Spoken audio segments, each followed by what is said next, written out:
আসসালামু আলাইকুম রহমতুল্লাহ। আজ এক টেকনিশিয়ান ভাই আমাদের কাছে একটি ফ্রিজের সার্কিট নিয়ে আসছে। সার্কিটটি হচ্ছে ব্যাকও একটি ফ্রিজ, সেটা হচ্ছে কম্প্রেসার স্টার্ট নিচ্ছে না। তো কেন কম্প্রেসার স্টার্ট নিচ্ছে না সেটাই আপনাদেরকে দেখাবো, এবং আপনারা সম্পূর্ণ ভিডিওটা ধৈর্য সহকারে দেখার জন্য অনুরোধ করা হলো। কারণ আপনারা সম্পূর্ণ ভিডিওটা না দেখলে কিছুই বুঝতে পারবেন না। আপনারা ভিডিওটা স্কিপ করবেন না, স্কিপ না করে সম্পূর্ণ ভিডিওটা দেখার অনুরোধ রইল। তো আপনারা ধৈর্য সহকারে ভিডিওটা সম্পূর্ণভাবে দেখতে থাকেন। তো এই পিসিবিতে কোনো রিলে ইউজ করে নাই। পিসিবিতে কি ইউজ করছে? একটি মসফেট, আর একটি মসফেট, তিনটি মসফেট ইউজ করা হয়েছে পিসিবিতে, কোনো রিলে ইউজ করে নাই। তো এই মসফেটটা মূলত হচ্ছে কম্প্রেসারকে রান করার জন্য এই মসফেটটা দেওয়া হয়েছে। তো এই মসফেটটা হচ্ছে হিটারের জন্য, আর একটা মসফেট হচ্ছে ফ্যানের জন্য। তো এই মূলত এই মসফেটগুলা, তিনটা মসফেট ইউজ করা হয়েছে। তো আসলে এই মসফেটগুলা যদি কাজ না করে সেই ক্ষেত্রে আপনার কম্প্রেসার রান নিবে না। এবং এই যে এমসিইউটা দেখতে পাচ্ছেন, যদি এমসিইউটা থেকেও কোনো সিগন্যাল না আসে বা এমসিইউতে যদি ভোল্টেজ না যায়, পারফেক্ট যদি ভোল্টেজ না উঠে, সেই ক্ষেত্রেও কিন্তু আমাদের এই যে মসফেটগুলো আছে এগুলো কাজ করবে না, এবং এমসিইউ কাজ করবে না। এমসিইউ কাজ করতে হলে পরিপূর্ণভাবে 5 ভোল্ট এমসিইউতে দিতে হবে। এমসিইউতে দেওয়ার জন্য এই যে এখানে এটাতে কিন্তু আপনার কোনো চপার বা ট্রান্সফর্মার ইউজ করে নেই। এখানে এই বুস্টিং ক্যাপাসিটার দিয়ে এখানে ভোল্টেজ করানো হয়েছে। হ্যাঁ, এই ক্যাপাসিটারের মাধ্যমে এখানে 5 ভোল্ট বাড়ানো হয়েছে। তো আমরা এখন এটাকে পাওয়ার দিয়ে দেখার চেষ্টা করব যে পাওয়ার সাপ্লাই আমাদের ভোল্টেজটা ঠিক আছে কি না। হ্যাঁ, আমাদের ভোল্টেজটা যদি ঠিক থাকে তাহলে কি হবে, আদার যে রেজিস্ট্যান্স আছে, এই যে এখানে কিছু রেজিস্ট্যান্স আছে, এই রেজিস্ট্যান্সগুলো আমরা দেখব যে রেজিস্ট্যান্সগুলো কোনো সমস্যা আছে কি না।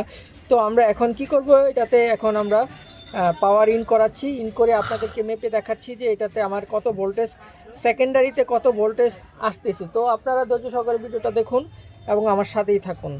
তো আমরা পাওয়ার ইন করিয়েছি, এখন আপনাদেরকে এসি ভোল্টেজটা মেপে দেখাবো যে এসিটা আমার পরিপূর্ণ আসছে কিনা।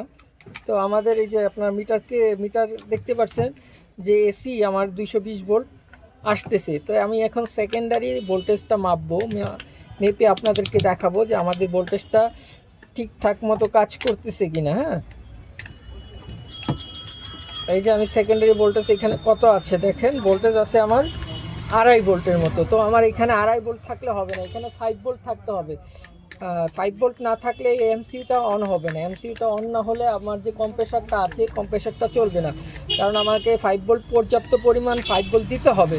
তো আমাদের এখানে যে সমস্যাটা আমরা পেলাম সেটা হচ্ছে আমাদের যে মেইন যে পাওয়ার সেকশনটা আছে সেই পাওয়ার সেকশন থেকে আমাদের পাওয়ারটা উৎপাদন হচ্ছে না, আর পাওয়ারটা উৎপাদন হচ্ছে কম। তো এটা কেন কম হচ্ছে, কি কারণে হতে পারে সেটা আপনাদেরকে ধাপে ধাপ দেখাবো।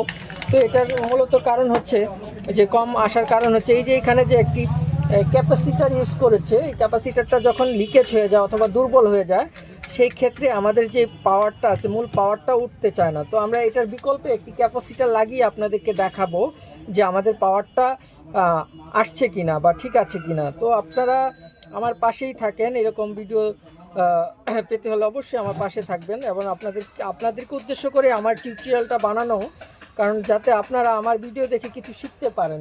তো আমি চাই আমি যতটুকু জানি আপনাদেরকে জানানোর চেষ্টা করি। তো আপনারা ধৈর্য সহকারে ভিডিওটা দেখেন।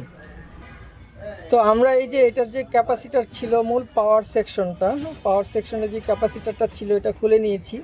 তো এটা আপনাদেরকে মেপে দেখাবো যে এটার অবস্থাটা কি। তো আপনারা দেখেন আমি এটাকে মাপছি, মেপে আপনাদেরকে দেখাচ্ছি। তো এই যে দেখতে পাচ্ছেন যে আমার মিটার কোনো কিছুই শো করছে না। আমি এই যে মেপে দেখাচ্ছি, আমার মিটার কিন্তু শো করছে না।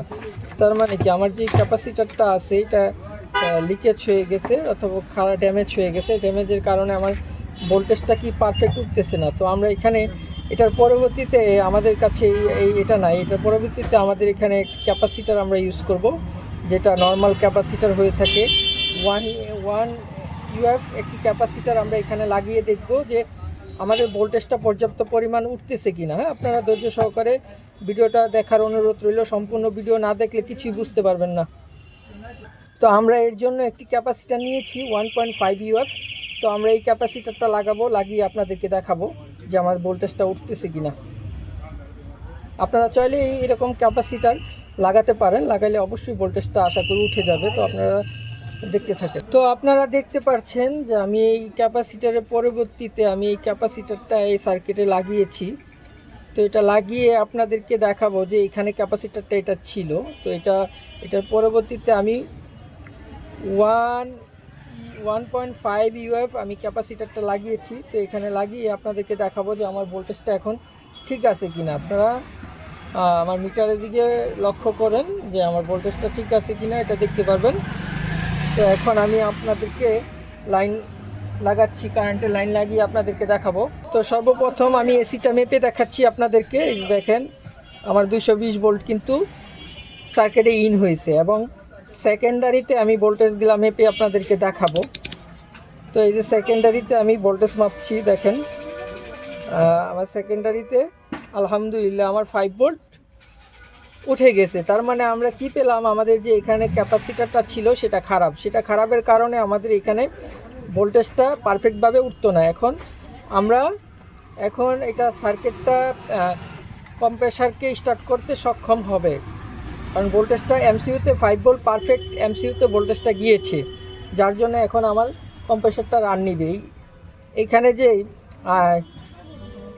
যে আইজিবিটা আছে এটা অন করে দিবে এবং আমার কম্প্রেসারটা চালু হয়ে যাবে। তো এরকম ভিডিও পেতে হলে আমার চ্যানেলটাকে অবশ্যই সাবস্ক্রাইব করবেন, আমার পাশে থাকবেন। এরকম সুন্দর সুন্দর টিউটোরিয়াল পেতে হলে আমার পাশে থাকবেন, পাশে থাকার কোনো বিকল্প নাই, অবশ্যই পাশে থাকবেন।